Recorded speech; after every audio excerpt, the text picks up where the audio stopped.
We've been talking with Trevor Loudon, and he's sharing the secret of communism, how they infiltrate governments and then set the entire policy of a nation. Trevor, you said this was going on during the Obama administration. Is it going on today? Look, absolutely. Joe Biden is doing everything.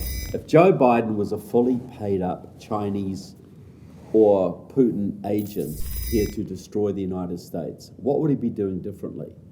He's just, on foreign policy, he's just given Afghanistan to the Chinese.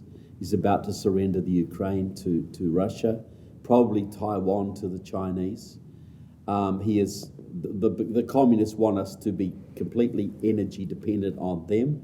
Biden is refusing to open up our energy reserves, the one real weapon that he would have against Putin. Instead, he wants to buy our oil from Iran and Venezuela, which are both Russian allies.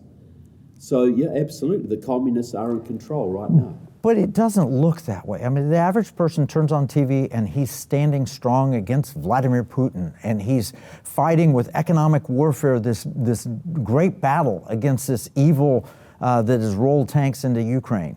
How do you reconcile what you just said with what the American people are seeing? The American people are seeing the spin-doctored version.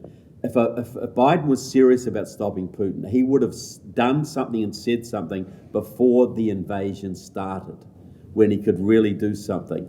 He is hung back on doing the things that would really hurt the regime, which is cutting off their oil dominance. America's got awash in oil, but America's not allowed to use it to counter Putin. America's got to buy oil from Putin's allies like Iran and Venezuela. Whatever. So it shows he is not serious about stopping Putin at all. He has to show the appearance of it, but no real substance. Biden has been working for groups like the Council for a Livable World, which was set up by Soviet agents. They got him elected back in the 70s. During the 80s, we've got to remember, Biden was one of the most left-wing senators.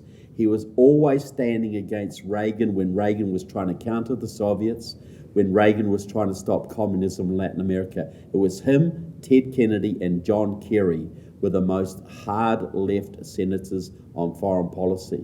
And that's carrying through today.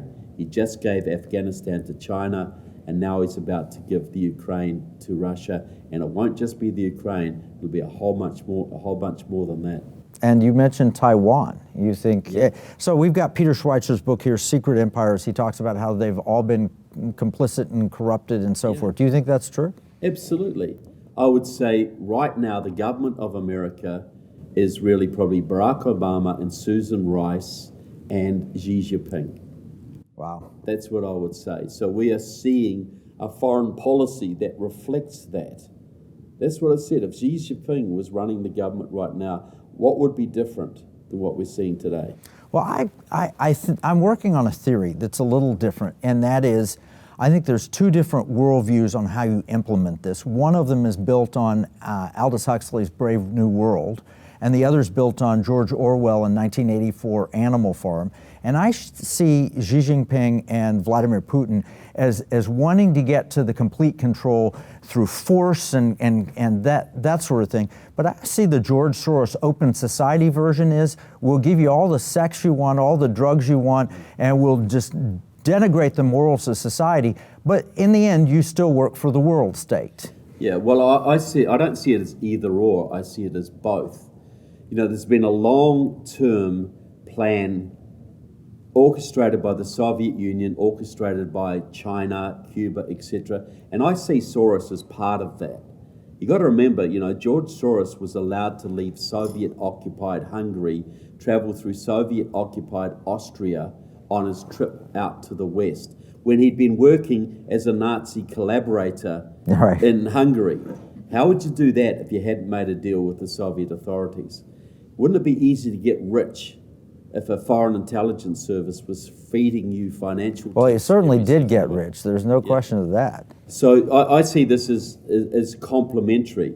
They have pushed the West so far down militarily, psychologically, morally, etc., but there'll always come a time that force will be employed. And I think we've come to that point now. They've taken us to our weakest point ever, The economy's in a shambles. The Chinese COVID has done its damage. We've got the weakest president we've seen for decades. The military's at a very low ebb.